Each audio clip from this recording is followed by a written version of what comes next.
Assalamualaikum warahmatullahi wabarakatuh.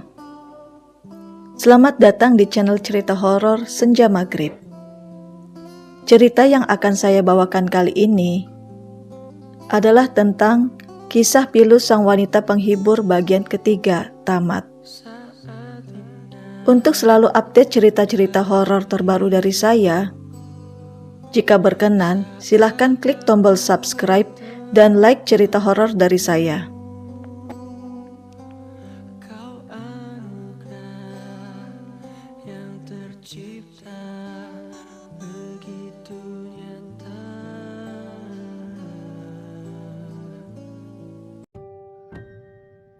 Risma, yang kini sudah beberapa hari pulang kembali ke rumah masa kecilnya itu, hanya bergantung pada sisa tabungannya selama bekerja di ibu kota. Kesehariannya pun hanya disibukkan dengan aktivitas merawat rumah. Ia tak mampu lagi bekerja seperti dulu lagi. Kesibukannya saat ini hanyalah berdagang minuman kecil-kecilan di depan rumahnya. Risma menjalani hari-harinya dengan kedamaian dan kehidupan yang bersahaja. Kembali seperti ketika ia masih remaja. Sekalipun almarhum ibunya berprofesi sebagai wanita penghibur, namun sosok figur sang ibu yang bersahaja dan sangat dihormati itu oleh dirinya dan adiknya. Tak terasa 2 bulan pun sudah berlalu. Seperti biasa, Risma memulai aktivitasnya selepas sholat subuh, dengan memasak air untuk membuat segelas teh hangat untuk memulai harinya. Pagi hari yang masih agak gelap, namun udara pagi yang terasa segar dan sejuk itu dirasakan oleh Risma ketika ia membuka pintu dapur yang letaknya di belakang rumah. Ketika ia sedang berdiri di depan kompor, menunggu air yang sedang ia masak. Dalam benaknya, ia seperti mencium aroma khas wangi pakaian ibunya. Sekilas, ia melihat sosok ibunya yang berdiri di pojok dapur, yang hanya sedikit penerangan dari pijaran sinar lampu dari ruang tengah. Dan memanggil namanya sewaktu Risma masih kecil. "Kak," suara lirih almarhumah ibunda Risma. Sekilas, ia melihat ibunya berdiri di pojokan dari ekor matanya. Nampak sosok sang ibu yang mengenakan daster sedang mengamatinya. Dan tanpa sadar, ia pun menyahut panggilan ibunya yang sudah meninggal itu. "Ya, Bu," sahut Risma sembari ia menoleh ke belakang. Namun, ia tak mendapati sosok ibunya. Matahari pagi yang hangat membuat Risma bersemangat memulai harinya itu dengan aktivitas menyapu dalam rumah hingga depan halaman rumahnya. Entahlah, pagi yang tidak terlalu cerah, namun sedikit mendung itu tak membuat suasana hati Risma menjadi kelabu. Namun, ia merasakan hari itu adalah hari yang sangat istimewa untuknya. Seolah-olah ia mendapatkan energi dan ia merasa telah pulih dari penyakitnya itu.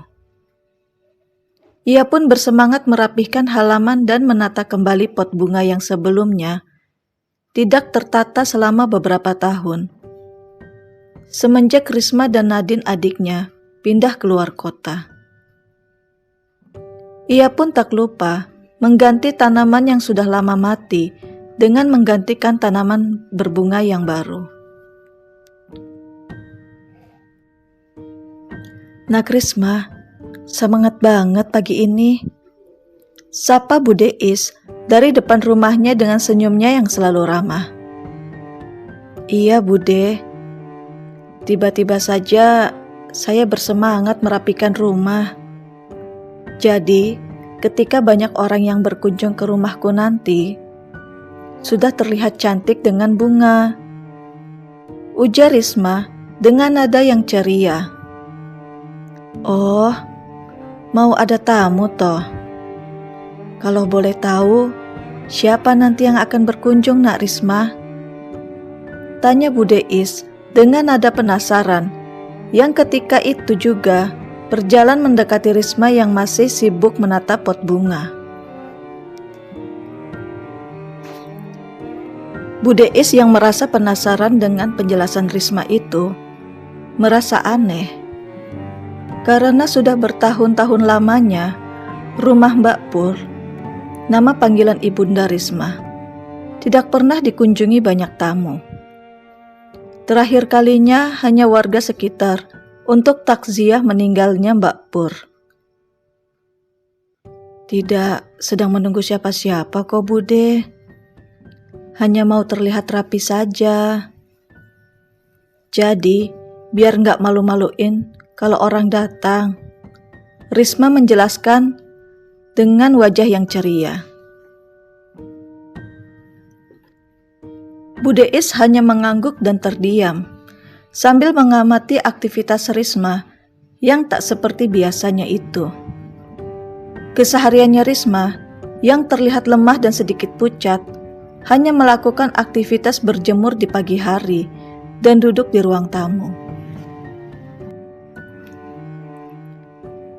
Bu Deis yang masih melihat Risma, yang sedang menata sendal miliknya, ibunya, dan adiknya Nadine, yang semasa kecil yang kini sudah terlihat telah usang. Bu Deis bukanlah tipe tetangga yang punya rasa ingin tahu tentang kehidupan privasi orang lain. Karena itulah, ia tak punya musuh ataupun yang membenci dirinya di lingkungan tetangga. Sekalipun Bu Deis mengetahui profesi Mbak Pur, Ibunda Risma, namun ia memilih tidak mau mencampuri kehidupan Mbak Pur, karena ia menjaga persahabatan dirinya dengan Ibunda Risma. Nak Risma, nanti siang Bude bawain sayur lodeh ya.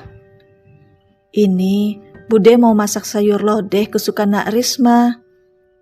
Nanti kita makan bareng-bareng ya. Bu Deis kembali menawarkan makan siang kepada Risma. Terima kasih Bude. Tapi hari ini Risma mau masak sop ayam kesukaan ibu. Nanti Risma bawain ya buat Bude. Ujar Risma. Oh, Nak Risma hari ini mau masak ya? Ya udah, nanti siang Bude main ya ke rumahmu. Kita makan bareng. Kalau Nak Risma mau, nanti Bude bantu. Kamu tinggal panggil saja Bude. Ujar Bu Deis yang langsung berpamitan pagi itu. Siang itu, Risma makan siang bersama Bu Deis di ruang tengah yang hanya dipenuhi perabotan lama. Mereka berdua pun makan dengan lahap dan dibarengi dengan obrolan yang ringan.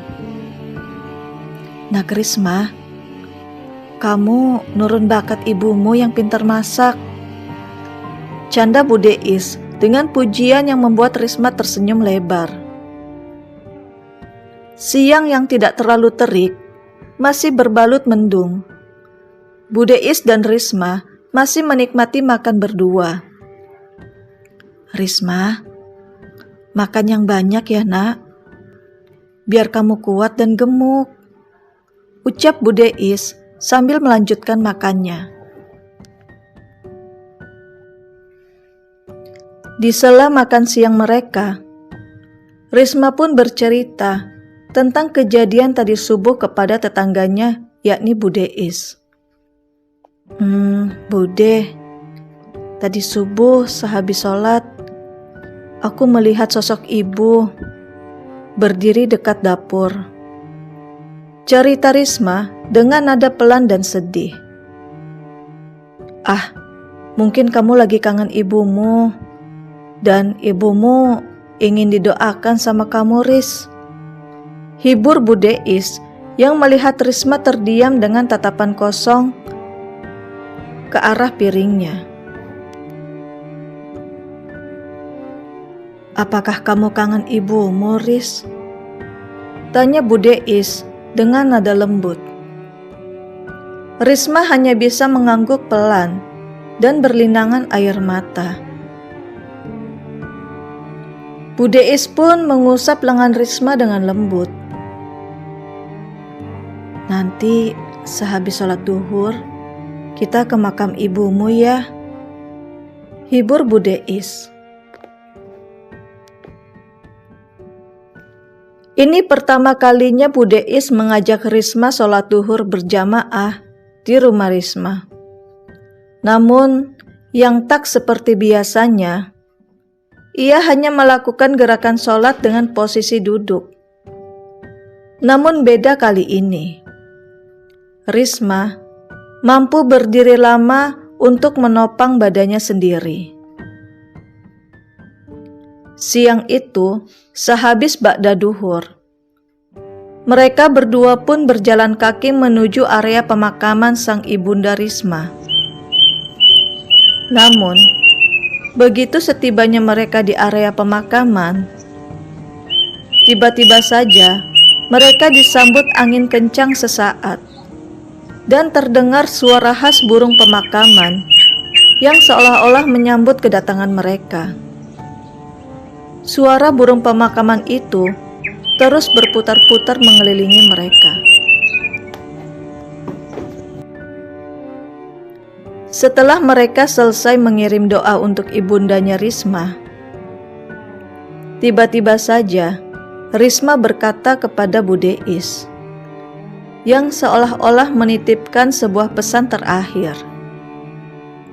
Bude, aku ingin dimakamkan di sebelah ibu ya, jika nanti aku sudah tiada. Ujar Risma yang langsung beranjak berdiri dari makam ibunya. Hus, Pamali, jangan bilang begitu, apalagi di tempat begini. Ucap Bu Deis sambil berjalan meninggalkan makam ibunda Risma. Sesampai di rumah, Risma pun langsung menuju kamarnya. Terlihat dirinya sedang merapihkan baju kering yang sudah dicuci kemarin di atas tempat tidurnya. Sambil meneteskan air mata, ia terisak memanggil ibunya dengan suara lirih. Ibu. Suara Risma lirih dengan terisak-isak. Menjelang waktu asar, Risma yang berjalan menuju kamar mandi yang hendak mengambil air wudhu untuk melakukan sholat asar. Namun ketika menuju belakang rumah, Risma tiba-tiba ambruk jatuh ke lantai. Ia melihat darah segar keluar dari pangkal pahanya. Risma pun hanya bisa merangkak kembali menuju ke kamarnya. Namun ia merasa sangat lemah dan kesakitan di ruang tengah. Dengan tubuh yang masih duduk bersandar di dinding luar kamarnya, Risma hanya bisa melihat sekelilingnya, seolah-olah memori masa kecilnya muncul kembali. Risma pun hanya bisa tersenyum senang melihat imajinasinya sendiri. Tanpa ia sadari, darah segar terus keluar dari pangkal paha. Ia pun sudah terlihat pucat dengan mata yang mulai sayu. Buliran keringat sudah membasahi dahi kecil Risma, dan aroma busuk pun mulai menyeruak mengisi ruang tengah. Risma hanya bisa menangisi keadaannya dengan rasa pasrah menantikan ajal menjemputnya sore itu. Sore hari yang hening terasa damai, namun seolah mesin waktu berhenti seketika. Risma di detik-detik terakhir maut menjemputnya, ia masih sempat merasakan sore hari yang hangat di nafas terakhirnya itu. Dan dengan perlahan, kedua matanya perlahan memberikan isyarat bahwa ia telah meninggalkan dunia ini. Rumah masa kecil Risma sore itu masih terasa hening. Namun, sore hari menjelang senja maghrib, terdengar suara jeritan seorang wanita sambil berteriak minta tolong dari dalam rumah Risma.